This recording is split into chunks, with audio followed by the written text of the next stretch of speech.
Hi everyone, welcome back to the channel. Today we're heading somewhere truly special, Chester Zoo, one of the most famous and beloved zoos in the UK, and in fact one of the best known in the entire world. If you are planning a visit or are just curious about what makes Chester Zoo such a must-see attraction, stick around because in this video I'll be taking you on a full tour, sharing the highlights to history, the incredible animals and what the visit experience is really like. So let's dive in. Chester Zoo first opened its doors in 1931, founded by George Mottershead. What makes the story remarkable is that it all just started with a small collection of animals in George's back garden. From those modest beginnings, the zoo has grown into a global conservation powerhouse with over 35,000 animals across 128 acres. Unlike many older zoos of its time, Chester Zoo pioneered the idea of no bars, no cages. Instead, the enclosure was designed with moats, glass, and natural barriers, making the experience more immersive for visitors, but far more enriching for the animals. That ethos has continued ever since, and today Chester Zoo is at the forefront of animal welfare, education, and conservation. When you arrive, the first thing that strikes you is how big the place is. You can easily spend an entire day here. In fact, most people recommend at least 5 or 6 hours if you want to see everything without rushing. In fact, I would go further than that and say you probably need the full day there. The layout is thoughtfully designed. There are themed areas like Islands, Spirit of the Jaguar, Realm of the Red Ape, Butterfly House, and the New Africa Plains. Everything is clearly signposted, and you'll find volunteers dotted about to point you in the right direction. The grounds themselves are beautiful. It feels more like a botanic garden in parts, with lush planting, ponds, and even ornamental gardens that make the zoo feel like a park as much as an animal attraction. What really sets Chester Zoo apart is its role in conservation.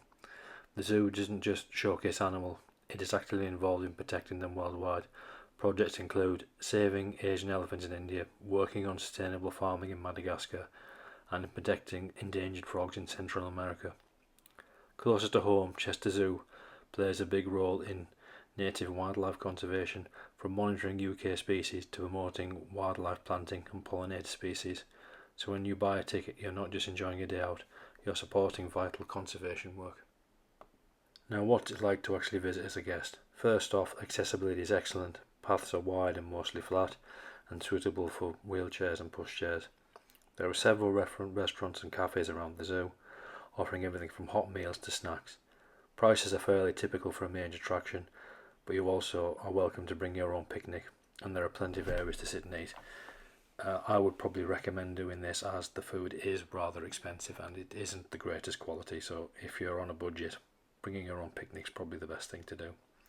Toilets are clean and well distributed. There are even water refill stations to cut down on plastic bottles. Families will appreciate the children's play area, and there's a chance to break up the walking with interactive zones for children. If you're planning a trip, here's some quick tips. Arrive early. The zoo opens at 10 AM and the car park opens about 9 AM. So if you get there early, you'll get a good parking space and you'll be the first to see the animals at their most active. I would say wear comfy shoes as you're going to walk several miles. Use the Apple map, it'll help you plan a route so you don't miss your favourite animals and don't waste time. Check the daily talks and feeding times. These are always popular and add extra depth to your visit. If you live nearby, I would consider membership, as at between 2 and 3 visits you make your money back, so it's definitely worth considering. One thing people often overlook is how beautiful the grounds are.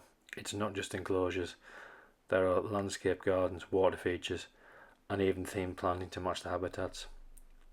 So when you're walking between animals, you're surrounded by nature. So is Chester Zoo worth visiting? Absolutely. Whether you're coming with a family, friends, or even on your own, it's an unforgettable day out. You'll see animals from every corner of the globe, learn about vital conservation work, and enjoy a day in a beautifully designed parkland setting.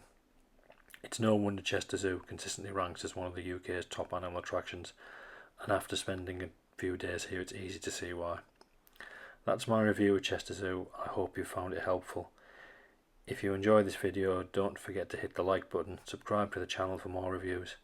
Let me know in the comments if you've been to Chester Zoo yourself or if it's on your travel list. Thanks for watching, and I'll see you in the next one, and I'll leave you with the footage of the animals I've taken.